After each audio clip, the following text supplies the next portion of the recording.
Olá, pessoal, sejam bem-vindos novamente. Importante continuarmos o debate sobre o conceito de criminologia para que, melhor possamos entender todos os nossos próximos encontros. O conceito, ele não vai ter um objetivo de ser o único, tá? Dentre as doutrinas a se encaixar no contexto. Mas, sem dúvidas, pode ser considerado o que mais se amolda ao objeto de estudo. Então, a criminologia, ela é uma ciência empírica e interdisciplinar que se ocupa do estudo do crime, da pessoa do infrator, da vítima e do controle social do comportamento delitivo. E que trata de subministrar uma informação válida e contrastada sobre a dinâmica e variáveis principais do crime, contemplando este como um problema individual e como um problema social. Assim, como sobre os programas de prevenção eficaz dessa situação e técnicas de intervenção positiva no homem delinquente e nos diversos modelos ou sistema de resposta ao delito. Então, inicialmente se afirma que consiste em uma ciência porque ela apresenta uma função, um método e um objeto próprios, prestando-se a fornecer a partir do método empírico informações que são dotadas de validade e confiabilidade sobre o delito. Trata-se de uma ciência empírica porque ela se baseia na experiência, na observação da realidade dos fatos, Já que seu objeto de estudo, crime, criminoso, vítima e controle social, se situa no plano da realidade, não no plano dos valores. Então, nesse aspecto, ele se diferencia do direito, já que, como vimos, é considerado uma ciência do ser, ao passo que o direito é uma ciência do dever ser, com caráter normativo e valorativo.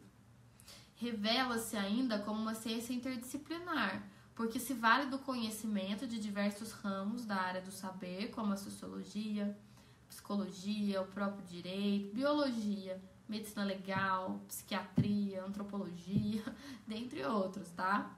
A criminologia, ela tá oposta ao direito penal, uma vez que a criminologia, ela trabalha de uma forma, trabalha de forma indutiva e não dedutiva, como acontece aqui. Então, enquanto a criminologia utiliza um método empírico no qual observa a realidade para poder analisá-la e a partir daí extrair das experiências as consequências, o direito penal ele usa o método dedutivo, ou seja, ele parte da regra geral para o caso concreto, de forma lógica e abstrata. Já a criminologia ela vai se utilizar dos métodos biológico e sociológico, como ciência empírica e experimental, que a criminologia ela se utiliza da metodologia experimental, naturalística e indutiva para estudar o delinquente, não sendo, evidentemente, suficiente para delimitar as causas da criminalidade. Então, por consequência disso, se busca o auxílio dos métodos estatísticos, históricos, sociológicos e até mesmo do biológico. Então, diante disso, quais seriam, professora, os métodos da criminologia? Bom, primeiramente o método empírico, ou seja, a análise da observação da realidade. O criminólogo é alguém que vai em loco para estudar aquilo que se pretende. Então, sendo assim, se o objeto de estudo de determinado criminólogo é o estudo de crimes cometidos em zonas rurais, ele certamente vai se deslocar até as zonas rurais para que possa ali verificar todos os fatos e pontos relevantes. Ele vai ali conversar com agricultores, ele vai analisar o ambiente, as pessoas, os índices, ou seja, ele vai realizar uma verdadeira observação da realidade para que apenas depois elabore e tire as suas conclusões. E aí a gente pode se perguntar, empírico seria a mesma coisa que experimental, então? Cuidado, viu? Algumas obras que talvez vocês vão ler a partir de agora trazem essas expressões como sinônimas, trazendo que criminologia é uma ciência experimental. Só que cuidado, nós temos um doutrinador muito importante, Molina, e ele faz uma advertência e ela é muito relevante. Embora a maior parte da análise da observação da realidade seja empírica e experimental, não é sempre que isso acontece. Por quê, né? Na prática, pode ser que seja inviável essa experimentação, ou até mesmo que seja ilícito. Quer ver um exemplo? Um criminólogo fulano de tal, ele quer fazer um estudo da influência do uso de drogas e eventual potencialidade delitiva. O que ele pode fazer nesse cenário? Ele poderá fazer uma análise empírica desse fenômeno e, para isso, ele pode se deslocar aos locais onde os usuários vivem, onde os usuários frequentam, onde consomem drogas, onde eventualmente praticam crimes e poderá ainda, caso eles aceitem, também entrevistá-los.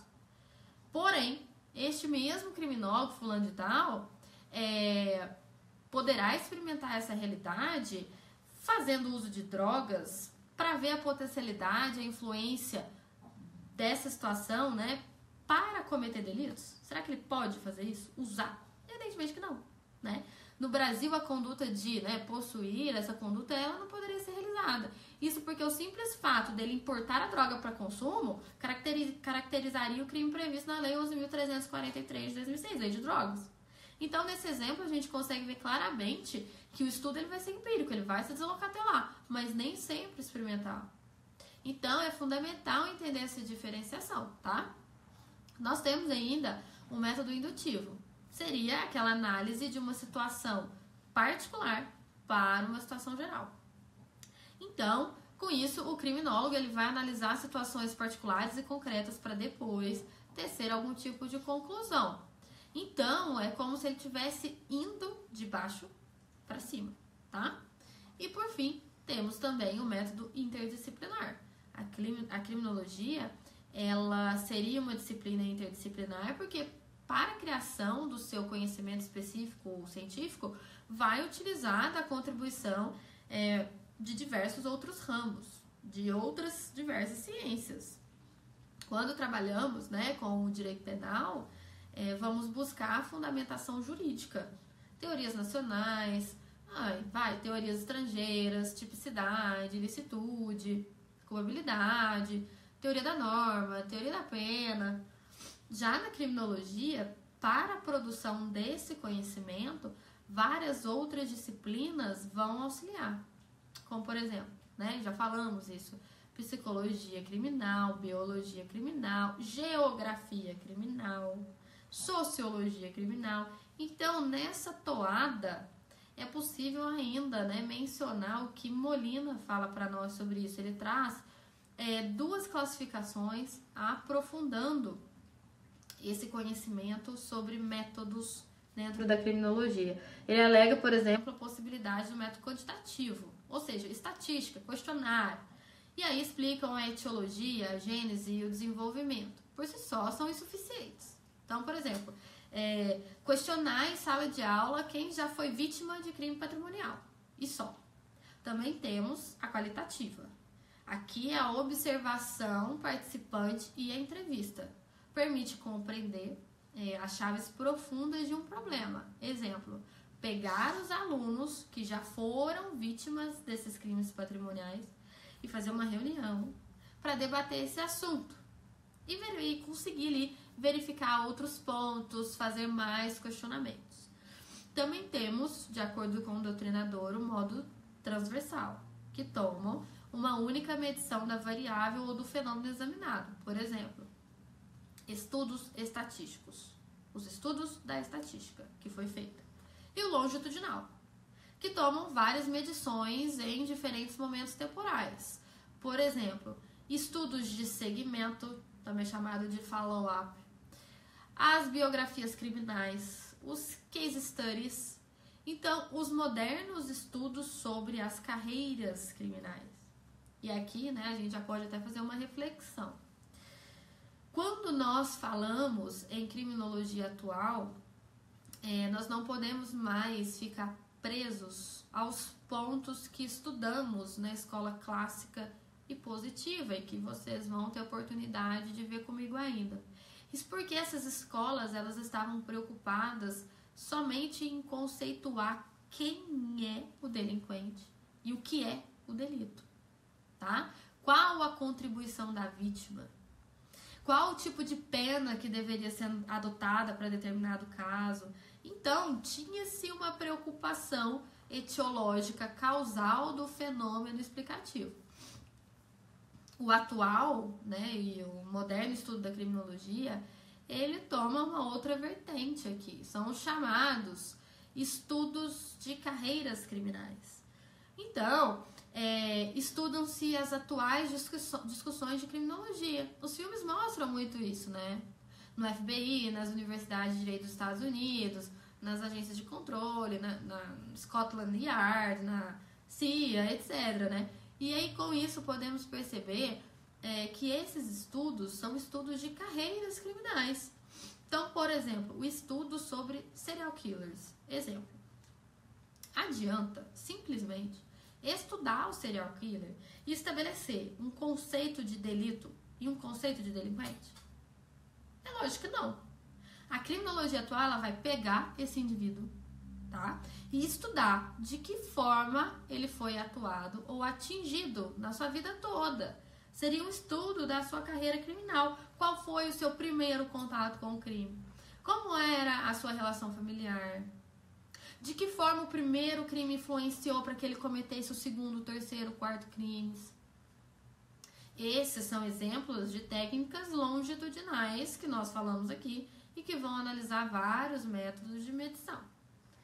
Então, vejam que a criminologia atual ela está mais relacionada na carreira criminal, onde se utiliza de diversos períodos da vida do infrator e se analisa alguns aspectos.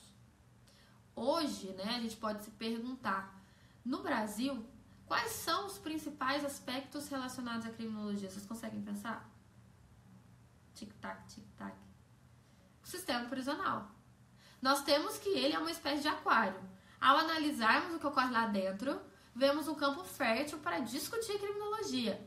Podemos trabalhar questionamentos como de que forma esse indivíduo constrói uma carreira criminal baseada em seu cárcere ou na sua primeira prisionalização, né? Diga-se de passagem, trata-se de um ponto que posteriormente vai ser discutido aqui ao falarmos da teoria do labeling approach, das teorias de conflito, tá? Então, aqui um ponto para que a gente possa já pensar em relação ao Brasil. Pessoal, os objetos da criminologia, em suma, delito, delinquente, vítima, controle social, eles devem ser estudados a fundo, tá? Para que possamos entender melhor o que se busca com o estudo da matéria. Então, a criminologia, ela vê o crime como um problema social, é um problema comunitário, é um fenômeno comunitário e que abrange 4 elementos constitutivos. 1. A incidência massiva na população não se pode tipificar como crime um fato que seja isolado. Temos críticas sobre isso, falaremos no momento oportuno. 2. A incidência afetiva do fato praticado, ou seja, o crime deve causar dor à vítima e à comunidade. 3. Persistência no espaço temporal do fato delituoso. É preciso que o delito ocorra reiteradamente, por um período significativo de tempo dentro do mesmo território. E 4. Consenso inequívoco acerca de sua etiologia e técnicas de intervenção eficazes. Ou seja, né, a criminalização de condutas depende de uma análise minuciosa desses elementos e da sua repercussão na sociedade. Então, né, professora, qual que seria o objeto da criminologia? O estudo do crime, do criminoso, da vítima e do controle social, formal ou informal, e que trata de fornecer uma informação segura sobre a gênese, a dinâmica e variáveis principais do evento delitivo. No próximo bloco, falaremos sobre os objetos de forma específica. Trataremos sobre, então, o delito, o delituoso, a vítima e o controle social. Entenderemos um pouco melhor do que se trata isso. Até já!